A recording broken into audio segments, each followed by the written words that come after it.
You said it was just dinner. Luca Moretti's voice carried the quiet menace that had made hardened men fear the Mafia Boss, but Emma Carter heard something else beneath it: jealousy. His plus-size maid stared back at him, exhausted and furious. It was Luca's expression hardened, then explained 2 in the morning. Emma's answer erased the accusation from his face. Dinner ended hours ago. She raised one scraped palm. A man followed me. He knew my name. He knew I worked for you. Then she delivered the message. He said, "Protecting everyone is impossible." For one suspended second, Luca said nothing. The anger remained in his face, but Emma watched its meaning change. The man who had been furious about Daniel Reeves was gone. In his place stood the Luca Moretti. Other people knew, the one who could hear a threat once and immediately begin calculating where it had come from. "Tell me exactly what happened." Emma folded her arms. "Before or after you apologize for accusing me of spending half the night with Daniel?" "Emma, no. You were very interested in where I'd been 30 seconds ago." His jaw tightened. "This is different." "It became different when you realized another man wasn't the reason I was late." Luca took one step toward her, then stopped when he noticed the bruising beginning around her wrist. "Who touched you?" The question was dangerously soft. Emma glanced down. "The man who followed me." Luca reached for her wrist, but she pulled it back before he could take it. Something flickered across his face. "Start from when you left, Daniel." "Dinner was over before 11. Daniel offered to take me home." I said, "No." "Why?" "Because I'm an adult." That wasn't the question. "It's the answer you're getting." Luca stared at her. Emma had seen powerful men become nervous under that stare. She had watched businessmen lose confidence halfway through sentences because Luca Moretti had gone silent. It had never worked particularly well on her. She continued, "At first, I thought the man behind me was going the same direction. Then I changed direction twice. So did he. You should have called me. I know that now. You knew it then." Emma ignored the interruption. "He called my name, not Miss Carter." "Emma." Then he asked whether working for Luca Moretti was worth the trouble. Luca's expression became unreadable. What else? He knew things. What things? Emma hesitated. That was enough to make Luca notice. What did he know? He mentioned the household, people who come and go, enough that I stopped believing he'd simply seen me somewhere and followed me. Luca was already reaching for his phone. Emma caught his arm. "Listen to the rest first." His gaze dropped to her hand, then returned to her face. "The man tried to stop me from leaving. I fought him. That's how I got this." She lifted her scraped palm again. "Before I got away, he told me to give you a message." Word for word. Luca waited. "Tell Moretti that protecting everyone is impossible." The silence afterward felt different. Luca made one call. "Wake everyone who needs waking. Nobody leaves until I know who had access to household schedules and personnel information." He ended the call and immediately began another. Emma stared at him. "What are you doing?" "Closing the hole. You don't even know where it is." "I will." His second call was shorter. "I want everything on Daniel Reeves." Emma's eyes narrowed. Luca continued as though she had not reacted. "Employment, finances, connections, every person he contacted before and after tonight. He disconnected." "No." Luca looked at her. "You are not going after Daniel because you're jealous. A man takes you to dinner. Hours later, someone who knows my household targets you. Investigating him is not jealousy. Investigating him is reasonable. Deciding he's guilty because you hated the dinner before I even left is not. I did not hate the dinner." Emma almost laughed.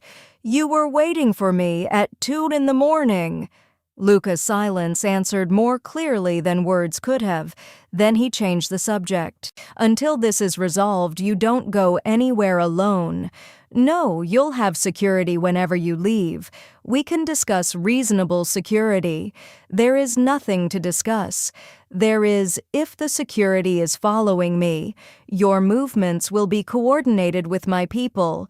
No unplanned outings. No meeting anyone we haven't cleared." Emma stared at him. There it was. Concern transforming into control so quickly. Luca apparently could not see the difference. "You don't get to do this. Someone put his hands on you because you work for me, and that gives you the right to protect me. It does not give you the right to own my life. I am trying to keep you alive, and I am standing here alive telling you no." His expression hardened. "This isn't negotiable." Emma stepped closer. "If I am your employee, Luca, then act like my employer." That stopped him. "You've spent months making it perfectly clear what I am to you. I work for you." Fine. I accepted that. So I went to dinner with a man who actually asked me. His eyes darkened at the mention of Daniel. Emma saw it. So did Luca.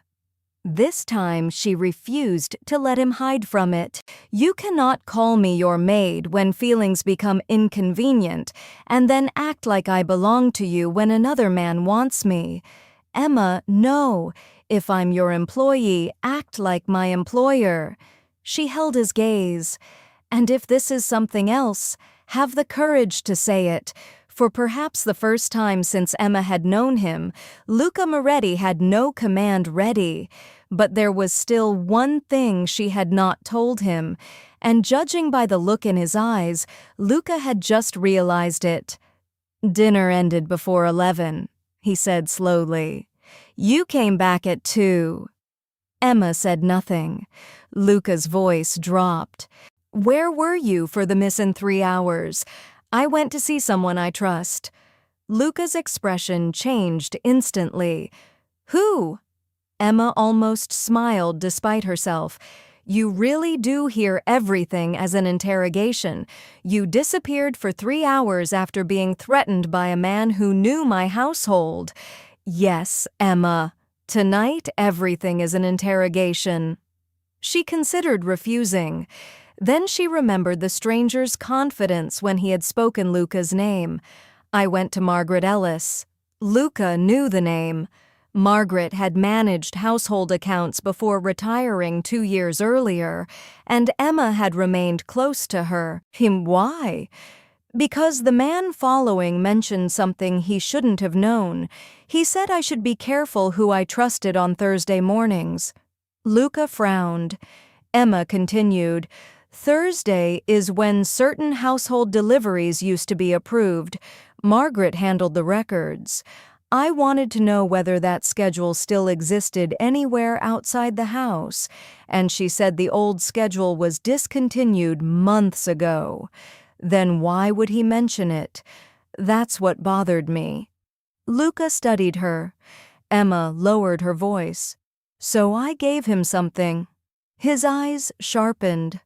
"What?" "When he was trying to frighten me, I pretended I was more frightened than I was. I told him he was wasting his time because you were changing your private meetings from Thursday to Tuesday." Luca went completely still. There were no Tuesday meetings. Emma knew that. So did he. "You lied to him." "I wanted to know whether he was fishing for information or already connected to someone who had it. And you decided to conduct this experiment while a stranger was threatening you. I decided to survive while remembering everything I could." For a moment, Luca looked as though he wanted to be furious. Instead, something quieter appeared. Recognition. You thought of planting false information while he had hold of you. I thought of giving him something harmless that might come back. You should have called me immediately afterward. Yes. The agreement seemed to surprise him. Emma sighed. That part was a mistake. I wanted Margaret to confirm my suspicion before I came back here and watched you lock every door around me. I am not locking doors around you. You just tried to approve my future outings to keep you safe, and we are back where we started. Luca's phone vibrated. He answered. Nema watched his face become unreadable as someone reported on Daniel. No criminal connections. A pause. Keep looking. Emma folded her arms. Luca ended the call. Well, Reeves appears clean. Try saying that without sounding disappointed. I am never disappointed when a possible threat proves harmless. You dislike him. I don't know him. You ordered someone to investigate his finances before asking whether my wrist hurt. Luca's gaze dropped immediately to the bruise. Emma regretted the sentence almost as soon as she said it. Not because it was untrue, because the flash of guilt in his face was impossible to miss. Does it? What? Your wrist a little. Have someone look at it. I will now. Emma raised an eyebrow. Luca caught himself. Please. That single word did more to disarm her than any command could have. I'll have it checked. His phone vibrated again. This time he read the message without answering. Daniel called you twice after dinner. Emma reached for her own phone, which she had barely looked at since returning. There were missed calls, and a message. Are you okay? You disappeared. Please tell me you got home safely. Emma showed Luca. He read it once, then again. He sounds concerned.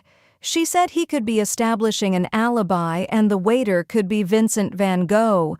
Possibility isn't evidence. Luca looked at her sharply. You're defending him. I'm defending the idea that a man doesn't become guilty because he took me to dinner. Would you see him again? There it was. Not investigation, not security. Something far more personal. Emma slowly lowered her phone. Is that relevant to the threat? Luca did not answer. Would you? She stared at him. Maybe. The muscle in his jaw tightened. Emma almost felt sorry for him. Almost. Daniel was kind to me. He listened. He was interested in my opinions, and when he wanted to spend time with me, he asked. Each sentence seemed to irritate Luca more than the last. Finally, he said, Your standards are remarkably low. Emma laughed once. No, my standards are becoming clearer. That landed. Before Luca could respond, one of his men entered and quietly handed him a tablet. Luca scanned the information. Daniel Reeves had left the restaurant shortly after Emma. His movements afterward were documented. Nothing suggested he had followed her or contacted anyone connected to Luca. For now, Daniel was exactly what he appeared to be, an accountant who had taken Emma Carter to dinner, which somehow seemed to annoy Luca almost as much as the possibility that he was dangerous. Emma watched him put the tablet down. So, we keep investigating, of course, but there's no evidence connecting Reeves to the man who followed you. Thank you. That was not an apology. It was the closest thing I expect before sunrise. Luca ignored that. Tell me everything, the man said again. Every clears-throat word, every mistake, every detail that seemed unimportant. This time, Emma did not resist. She reconstructed the confrontation slowly. The stranger knew her name. He knew she worked for Luca. He knew an obsolete Thursday schedule. But when Emma mentioned the fictional Tuesday meetings, he had reacted, not with surprise, with interest.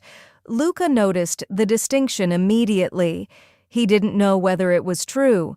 No, Which means he didn't have direct access to everything. Exactly. For the first time that night, they were no longer arguing as employer and employee. They were thinking together. Emma remembered the stranger checking his phone immediately after she mentioned Tuesday. Luca asked her to describe when she demonstrated. His expression darkened. He may have passed the information to someone. That was what I hoped. Luca looked at her as though seeing something he had overlooked for far too long. You expected the lie to travel? Yes. And if it resurfaces, then we learn who it traveled through. Luca leaned back, silent. Emma recognized the look now. It was not protectiveness, it was respect. Then one of Luca's phones rang. Not his personal phone, the secure one. He answered, listened, and said nothing for several seconds. When he finally looked at Emma, the jealousy was gone. So was the argument about Daniel. What? Emma asked. Luca ended the call. Someone just requested confirmation that my private meetings have been moved to Tuesday. Emma felt the blood drain from her face. Who? Luca's answer was quiet. Someone who should never have heard your lie. Someone inside your organization? Luca did not answer immediately. Emma knew enough about him to understand what the silence meant. Yes. The words settled between them. Until now, the threat had existed outside Luca's world. A stranger waiting for Emma after dinner, someone watching for an opportunity when she was alone.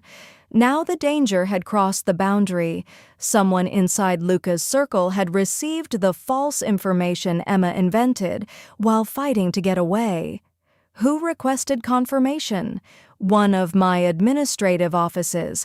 That isn't a person. No, Luca, I'm determining the person. Emma, Clear's throat, watched him send 2 short messages. No one confronts them yet, she said. His eyes lifted. That sounded suspiciously like an instruction. It was advice. I have people for that, and apparently one of your people is the problem. Luca stared at her. Emma expected resistance. Instead, the corner of his mouth almost moved. Almost? What do you suggest? The question surprised her more than she wanted him to know. We let the lie keep moving. No, you asked what I suggest and now I'm rejecting it. Then stop pretending you asked. Luca exhaled slowly. If we allow this person to continue communicating with whoever threatened you, we also allow that person another opportunity to reach you. So remove me from the information, not from my life. His expression tightened. Emma continued before he could turn that sentence into another argument about security. The stranger thinks he learned something from me. Whoever he contacted now thinks the same thing. If you suddenly cancel everything and start interrogating people, they'll know we spotted the leak. Luca considered that. We give them another piece. Emma nodded. A controlled one. And you stay out of it. She stared at him. He corrected himself. You stay physically out of it. Better. Luca made another call. This time when he spoke, Emma noticed something different. He did not simply order his people to investigate. He told them exactly which information could be circulated and which could not. The fictional Tuesday meeting would remain believable. Access records would be quietly monitored. No one was to approach the administrative employee who had asked about the schedule. They would watch where the question traveled next. When Luca ended the call, Emma said, You listened? Don't sound so astonished. I'm deciding whether to document the occasion. His gaze remained on her. You were afraid tonight. Emma's humor disappeared. Yes. It was the first time either of them had said it plainly. Luca looked at the bruising on her wrist again. But you were still thinking. Being frightened doesn't make someone stupid. No. Something in his voice made her look at him. I didn't say it did. You didn't have to. Luca frowned. Emma gestured toward the phones, the security instructions, the invisible machinery he had activated around her. Your first instinct was to put guards around me, decide where I could go, investigate the man I had dinner with, and make every decision yourself. Because someone attacked you. Because when you're afraid, you control things. The sentence landed harder than she intended. Luca became very still. Emma had learned that his anger was rarely loud. The quieter he became, the more carefully other people chose their next words. She did not change hers. You think control and protection are the same thing, and you think independence makes you invulnerable? No. I know exactly how vulnerable I was tonight. That silenced him. Emma stepped closer. I'm not asking you to pretend there's no danger. I'm asking you to remember that surviving danger does not suddenly make my choices yours. Before Luca could answer, his secure phone vibrated again. He read the message, then handed the phone to Emma. A second inquiry had appeared. Someone wanted to know whether the fictional Tuesday meeting would involve Luca's senior financial representatives. Emma read it twice. They're testing the information. Yes, which means whoever has it hasn't simply repeated gossip. No, they're trying to determine whether it's useful. Luca nodded. Emma felt a chill that had nothing to do with the confrontation earlier. The stranger had not been improvising. He had been collecting, and she had given him bait. Can you trace the request? Eventually, people who survive around me for a long time learn not to leave obvious trails. Emma handed back the phone. That sounds comforting. It wasn't intended to. A different phone rang. Luca answered, listened, then looked directly at Emma. Yes, he said. Let him through. Who? Daniel. Emma blinked. Daniel is here. He apparently decided 2 unanswered calls and 1 unanswered message were insufficient. And your people let him come. My people stopped him. Of course they did. Minutes later, Daniel was escorted close enough for Emma to speak with him. He looked genuinely relieved when he saw her. Emma, are you all right? I'm fine. You vanished. I thought something happened. Luca stood nearby, silent. Daniel finally noticed him. The recognition was immediate. Most people knew the Moretti name. Daniel's posture changed, but he did not retreat. You're Luca Moretti. Yes. Daniel looked from Luca to Emma, then back. Something passed across his face, understanding perhaps, or confusion. I didn't realize your employer personally waited up for you. Emma closed her eyes for half a second. Luca said nothing, which was somehow worse. Daniel turned back to Emma. Did I do something wrong? No, Luca answered at the same time. That remains to be determined. Emma shot him a look. Luca, what? You have no evidence against him yet. Daniel's confusion sharpened. Against me for what? Emma stepped between the conversation before Luca could transform an awkward moment into an interrogation. Something happened after dinner. It may involve my work. That's all I can tell you. Daniel's concern appeared genuine. Should I call the police? Luca's expression almost made Emma laugh. That won't be necessary, she said quickly. Daniel looked at Luca again. No, I suppose not. He asked Emma once more if she was safe. She said yes. Then he left without being threatened, detained, or mysteriously disappearing. 3 outcomes. Emma privately considered victories. When they were alone again, she turned to Luca. You enjoyed that? Not particularly. You terrified an accountant for asking whether I was safe. I answered his questions. You barely spoke. Exactly. Emma shook her head. Then Luca said something she did not expect. He came back. She looked at him. He could have stayed away after you stopped answering. He came looking for you. There was no warmth in Luca's voice, but there was reluctant acknowledgement. Emma studied him. That almost sounded like respect. Don't exaggerate.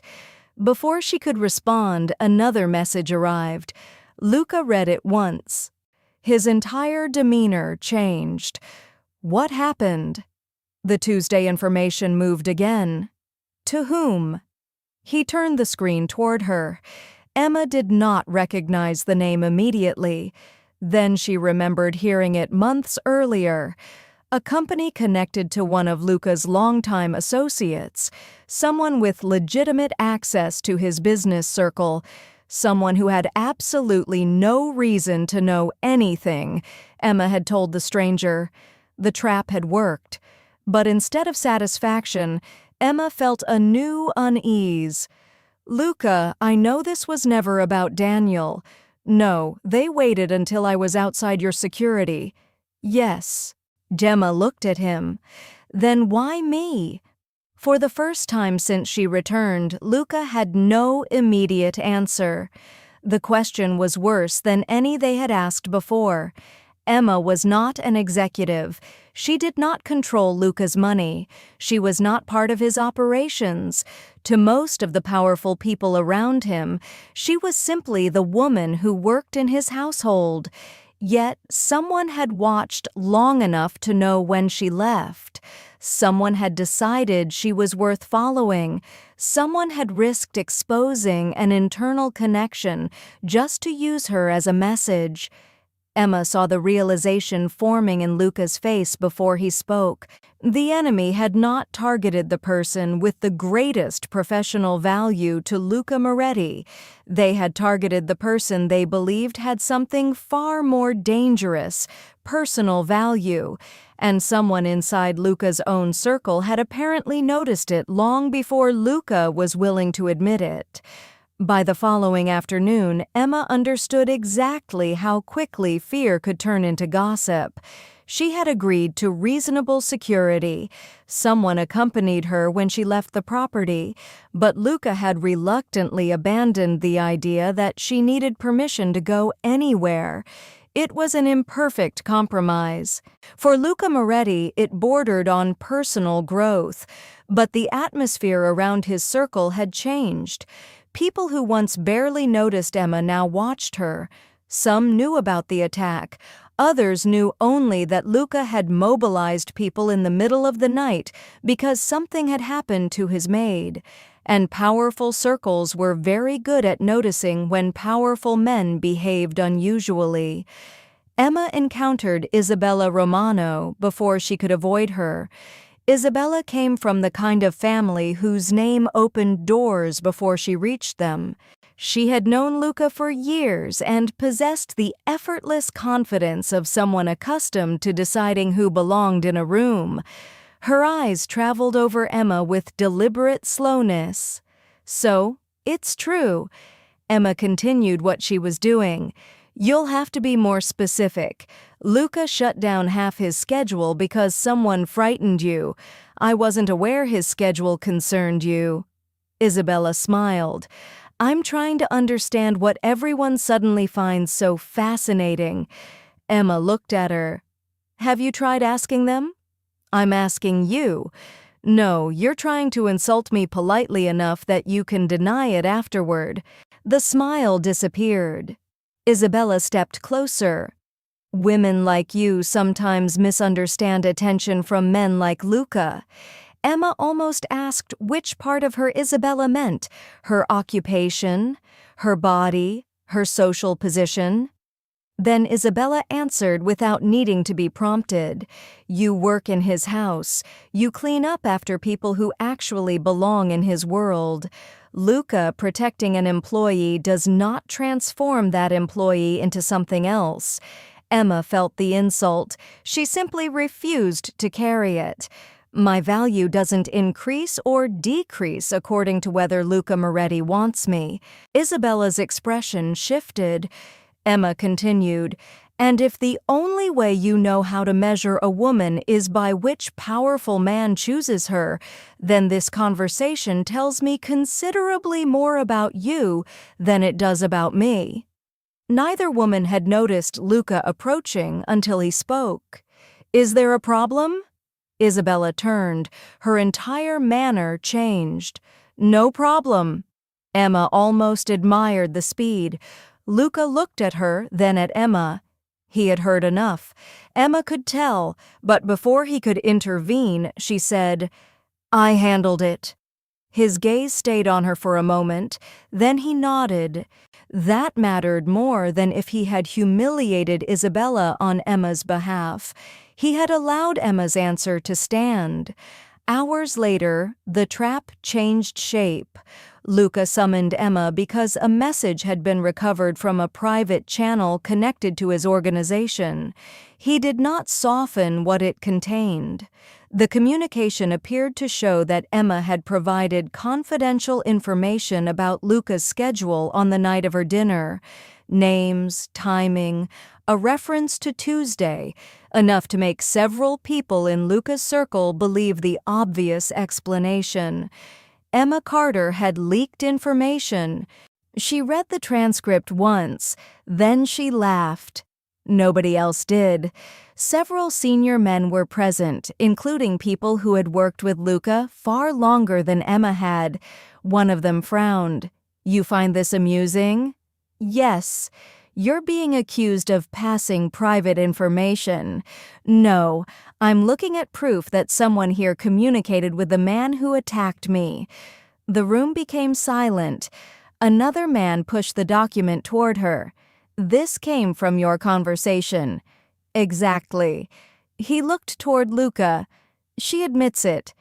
Emma turned to him. "What private meeting does Luca have Tuesday?" The man hesitated. Emma waited. Luca answered instead, "None." Several faces changed. Emma pointed to the transcript because I invented it. Now the silence was complete. "The only person I told about a Tuesday meeting was the man who followed me. I gave him false information deliberately." Someone muttered, "That proves nothing. It proves the person who wrote this either spoke to him or spoke to someone who did." Emma looked around the table. "You thought you were proving I betrayed Luca. Instead, you just brought us the path back to whoever threatened me." One of the men scoffed. "We're supposed to accept the Maid designed an intelligence trap while being attacked." Luca's chair moved. He did not raise his voice. He did not threaten anyone. He simply looked at the man. "Emma designed the only trap that has produced a useful lead." The man started to respond. Luca stopped him with a glance. "You had an entire security structure and found nothing before she came home. She had one frightened minute with a stranger and gave us information we can trace." Emma watched the room change. Not everyone respected her suddenly. That would have been too easy. But they listened. Luca turned toward the transcript. "Trace every person who handled this communication quietly." Then he looked at Emma. "Show them what you noticed." It was the first time he had asked her to participate in front of everyone, not as someone being protected, as someone whose judgment mattered. Emma examined the communication again. There was something else. The wording. The attacker had told her, "Protecting everyone is impossible." But the recovered message used a slightly different phrase. "Moretti cannot protect what he refuses to admit matters." Emma read it again, Clear's throat, her stomach tightened. "Luca." He heard the change in her voice. "What?" This wasn't only about getting information from me. She handed him the transcript. "They wanted you to react." Luca read the sentence. Emma continued, The man could have threatened one of your executives, someone with access to money, schedules, business information. Instead, they waited until I went to dinner. No one interrupted. They chose the person everyone keeps insisting is only the maid. Luca's face became unreadable. Emma looked around the table. Why? Nobody answered. Then a security report arrived. The communication trail had finally produced a recognizable connection. A shell company had routed one of the messages through an account tied to a business controlled by Vincent Caruso. Emma knew the name. Everyone did. Vincent was not an outsider. He had been beside Luca through disputes, negotiations, alliances, and years of accumulated trust. Luca stared at the name longer than Emma expected. Could it be planted? She asked. Yes. Do you think it is? His answer came slowly. No. One of the men at the table spoke. Vincent has access to enough information to know household routines. Another added, and he knew Emma would be out. Emma turned. How? The man immediately regretted speaking. Luca noticed. How did Vincent know about the dinner? No answer. Luca stood. The balance in the room changed instantly. Emma saw what her reputation actually meant. Not shouting, not violence, certainty. Find out. People moved. Within minutes, only Emma and Luca remained. She looked at the message again. Moretti cannot protect what he refuses to admit matters. Luca, don't. I haven't asked anything. I know what you're going to ask. Emma watched him, then answer it. He looked away. For a man capable of forcing answers from almost anyone, Luca possessed an extraordinary talent for avoiding his own. Emma placed the transcript down. Vincent didn't choose me randomly. No, he watched you. Silence. He saw something. Luca's jaw tightened. Emma stepped closer. Something you still won't say. His eyes met hers. Before either could continue, Luca's phone rang. He answered. The voice on the other end spoke for less than 20 seconds. When the call ended, Luca looked colder than Emma had ever seen him. They found Vincent where he wasn't hiding. That disturbed her more than if he had run. Luca picked up his coat. Emma immediately understood. I'm coming.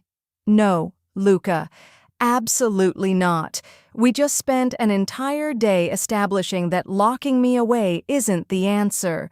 This is different. You say that every time you're frightened. He stopped. Emma saw the truth hit him. Not angry. Frightened. Luca looked at her bruised wrist, then back into her eyes. For once, he did not disguise it quickly enough. He targeted you to get to me. And Emma's voice softened. Then let's find out why. Luca was silent for several seconds. Finally, he nodded. Not because Emma had defeated him in an argument, because he had chosen to trust her judgment. And when they confronted Vincent Caruso, Emma would discover that the betrayal was more personal than either of them understood. Vincent had not targeted Luca Moretti's maid because she knew too much. He had targeted her because Luca cared too much. Vincent Caruso smiled when Emma entered with Luca. That frightened her more than anger would have. So Vincent said, "You brought her." Luca remained beside Emma rather than in front of her. She noticed Vincent did too. "You wanted me to," Luca said. "I wanted to know if you would." Luca's voice remained controlled. "You had a woman attacked to test a theory." Not attacked, frightened. Emma's bruised wrist throbbed at the distinction. "Your man grabbed me." Vincent looked at her almost apologetically. He exceeded instructions. "And that makes it better." "No, merely accurate." Luca moved. Emma caught his arm. The gesture was small, but Vincent watched it with fascination. "There," he said. Luca stopped. "There what?" That? Vincent leaned back. You still don't see it. Luca's stare hardened. Vincent had known him long enough not to be intimidated. That was the point of the entire exercise. You compromised my people, threatened someone in my household, and exposed confidential information to prove a point, to prove a vulnerability. Emma understood before Luca did. Me? Vincent looked at her. Yes. Luca's voice dropped. Careful. Vincent laughed quietly. You see, I mention her, and suddenly every calculation changes. Emma studied him. You knew I was going to dinner. I knew you occasionally left the Moretti property without his security. That wasn't my question. Vincent's smile faded slightly. Yes, I knew. How people talk? No, Emma said. People notice. Vincent's eyes narrowed. You noticed Luca noticing me. For the first time, Vincent seemed impressed. Luca said nothing. Vincent looked at him. She understands faster than you. Explain. I don't need to. You do if you expect to leave this conversation. Emma heard the threat in Luca's voice. Vincent did not flinch. For years, you've built everything around the assumption that attachments create leverage. So, you keep people at useful distances, employees, associates, allies, even friends if we're being generous. His gaze shifted to Emma. Then she appeared. Emma resisted the urge to look at Luca.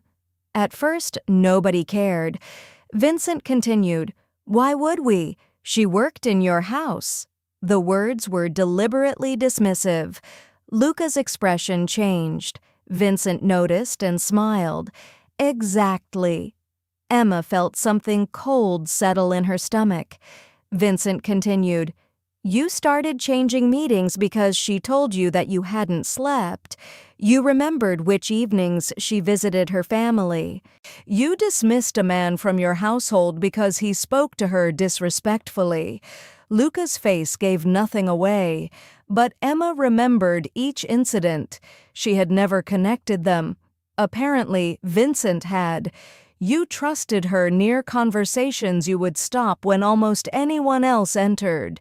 You listened when she disagreed with you, and every time she left for longer than expected, somebody eventually received a very casual question about when she was returning. Emma looked at Luca now. He did not look back. Vincent laughed. The great Luca Moretti, terrified of admitting that his maid had become the most predictable way to make him unpredictable. You decided to test that by threatening her. I needed to know whether I was right. And now Vincent's smile vanished. Now I know. Emma understood the ugliness of it. Her attack had never primarily been about information. The information was useful, but she had been the experiment. Vincent wanted to measure Luca's reaction. And Daniel? Emma asked. Vincent frowned. Who? That answer was almost enough. My date. Oh. Vincent smiled again. The accountant. Luca's jaw tightened. Vincent noticed. Apparently, he was useful too. You arranged the dinner? No, that was luck. Emma felt an unexpected relief. Daniel had been innocent. Her decision to go out had been hers. Vincent had simply exploited the opportunity afterward. You watched me leave. We watched for moments when you were outside Luca's protection. Luca stepped forward this time. Emma did not stop him. But he did not strike Vincent. He did something colder. You're finished. Vincent's confidence flickered. You think removing me fixes this? No. Everyone has vulnerabilities, Luca. Yes. Vincent seemed surprised by the answer. Luca continued, My mistake was trusting you with mine. Emma looked at him. Vincent did too. It was not a declaration, but it was the closest Luca had come. Vincent recovered. She will always be leverage. Luca's gaze shifted to Emma. Something complicated passed through his expression. fear, recognition, and something that looked almost like surrender. "No," he said, "she is a person I failed to protect without trying to control." Emma stopped breathing for a moment. Vincent looked between them. "You think the distinction matters?" Emma answered. "It matters to me." Vincent dismissed her with a glance. "That is precisely your problem. You believe you have a choice in what men like us do." Luca's voice became quiet. "She does." Vincent turned toward him. Luca did not look away from Emma. "She always does." The words landed somewhere deeper than any possessive declaration could have, because Luca was not claiming her. He was acknowledging that he could not. Vincent had misunderstood the weakness he was trying to exploit. Emma mattered precisely because she could leave, and Luca knew it. The evidence against Vincent was already sufficient. The false information, the communication chain, the access records, and Vincent's own arrogance had closed the remaining gaps. Luca's people took over from there. Emma did not ask what would happen to Vincent. She only knew he would never again have access to Luca's household or to her. When she and Luca were finally alone, neither spoke immediately. Then Luca said, "Your security stays." Emma sighed. "You are doing so well for now. Reasonable security." "Yes, no tracking my movements without telling me." Luca hesitated. "Luca." "Yes. No approving who I'm allowed to see." His expression hardened. "That depends." "No." He almost smiled. "Fine." Emma studied him. "Even Daniel." The almost smile disappeared. "That man has terrible timing. He's innocent, I know, and polite, so I've been informed and available." Luca looked at her. Then the humor disappeared from the moment. Emma had chosen the word deliberately. Available. Daniel could ask her to dinner because Daniel was willing to acknowledge that he wanted to spend time with her.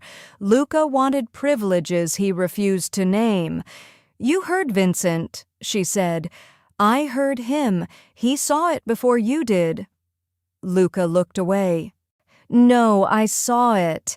Emma's heart beat once hard. "Then what exactly are we doing?" He did not answer. That was answer enough. The threat had been exposed. Vincent was gone. Daniel was cleared. There was no investigation left for Luca to hide behind. And still he could not say what Emma needed him to say. She understood something then. The danger had not created their problem. It had merely removed every excuse covering it. "I'm leaving." Luca turned sharply. "Where?" Emma almost laughed. "You still hear that word as a security problem. After what happened?" "Yes. I don't mean tonight." His expression changed. Emma continued before courage could become hesitation. "I'm leaving this job."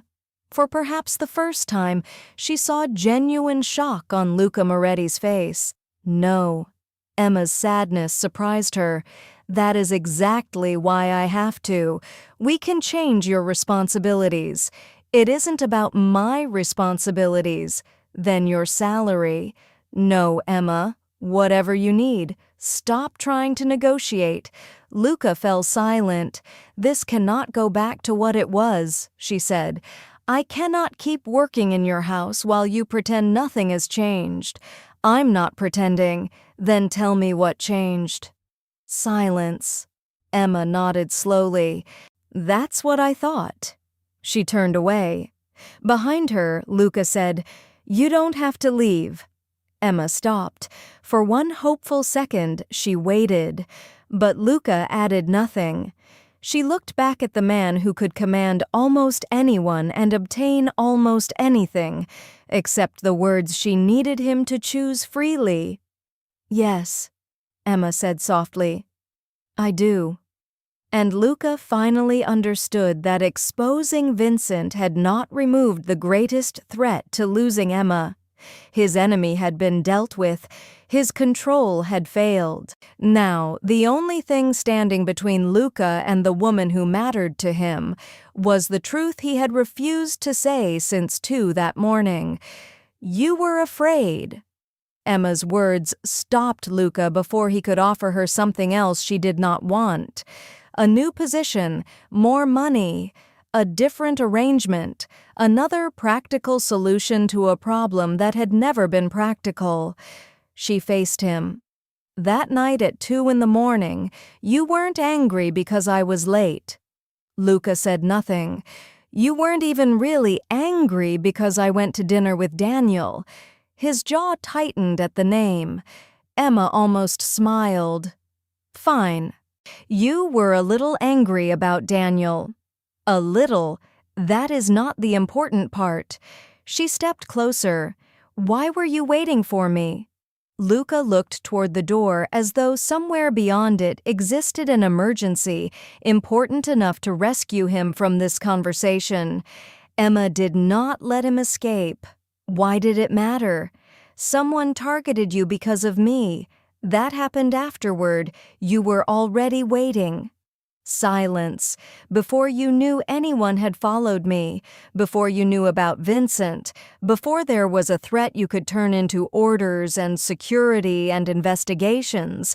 She held his gaze. "Why were you waiting?"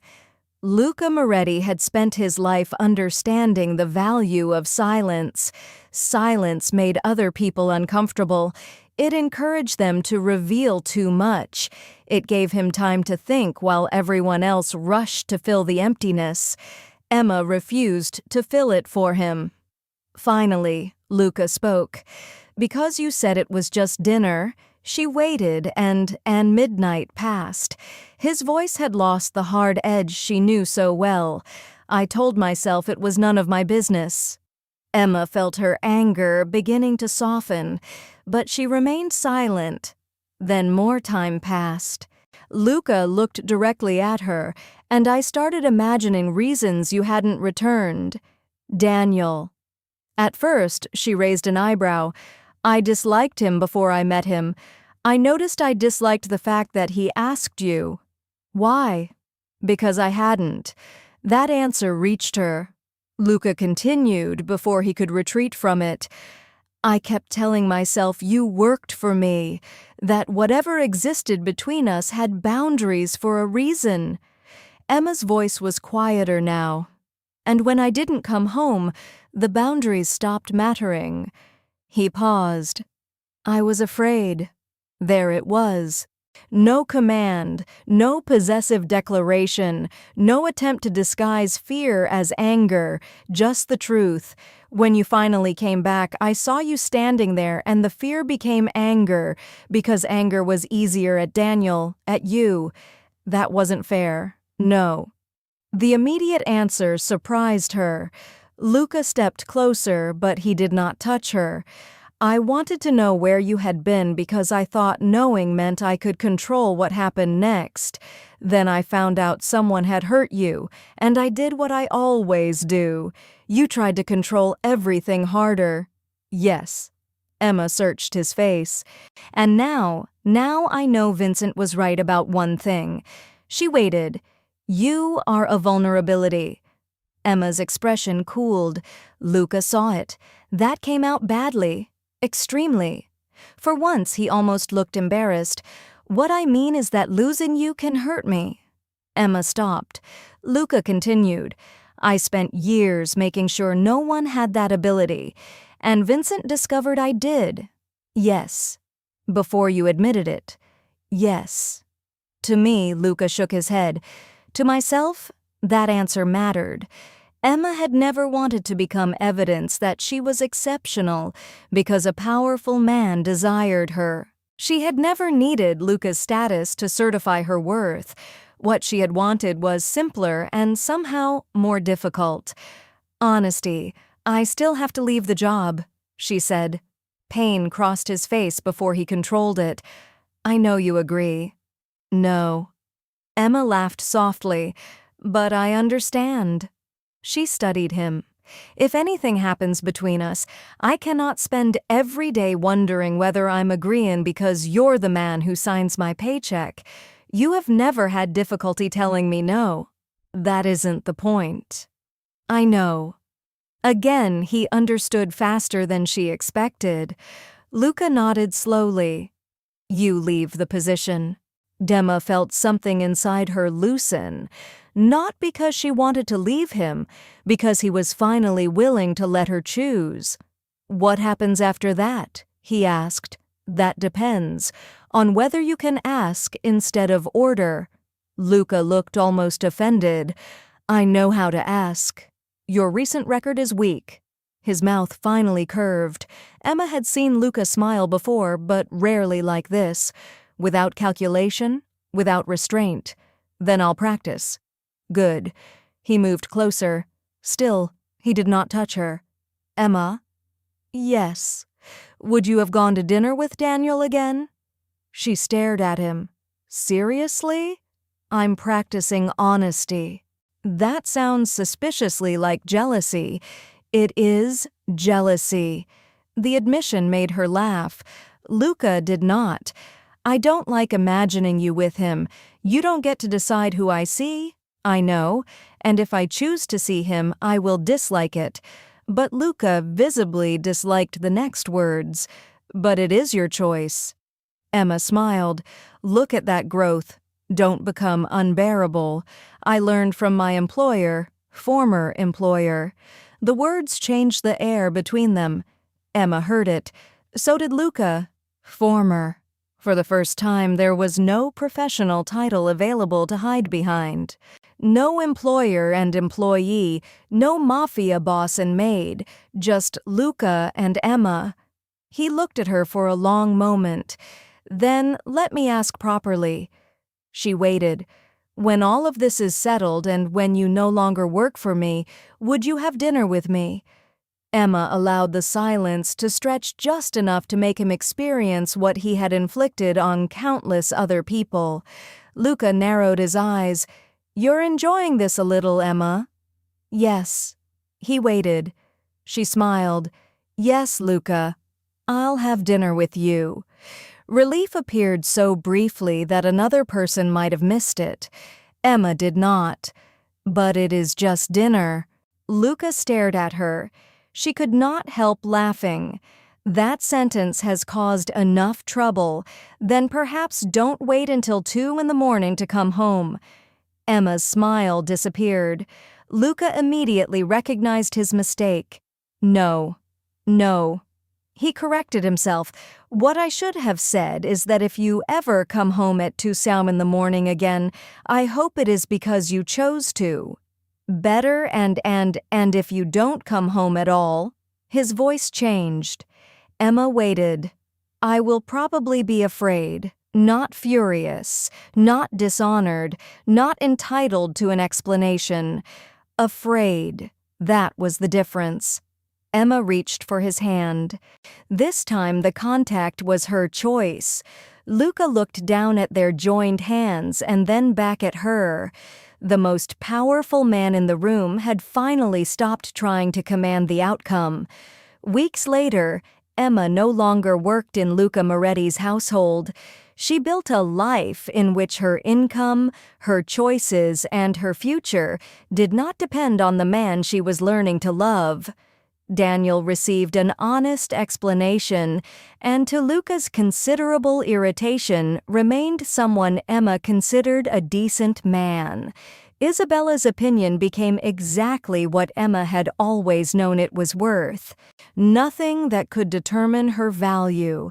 And the people who had once dismissed Emma as merely the maid learned why Vincent Caruso's greatest mistake had not been underestimating Luca Moretti. It had been underestimating her. Vincent believed Emma mattered because she could be used against Luca. He never understood that her importance came from the opposite truth. Emma could not be owned. She could not be ordered into love. She could not be protected by being made smaller. She could leave, and that was precisely why her decision to stay meant something. Luca had once believed love meant identifying every danger before it arrived, controlling every variable, and keeping important people close enough that nothing could take them away. Emma taught him something power never had. A locked door could keep someone inside. It could never make them return.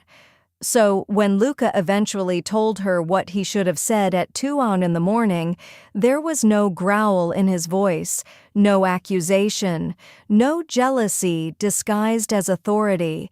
"I thought you weren't coming back." Emma looked at him, "And that scared you?" Yes, it was still difficult for him to say. That made it worth hearing. Emma squeezed his hand. "I came back." Luca looked at the woman his enemies had mistaken for his weakness. "No," he said quietly, "you chose to." And for the first time in his life, Luca Moretti understood why that was worth more than control.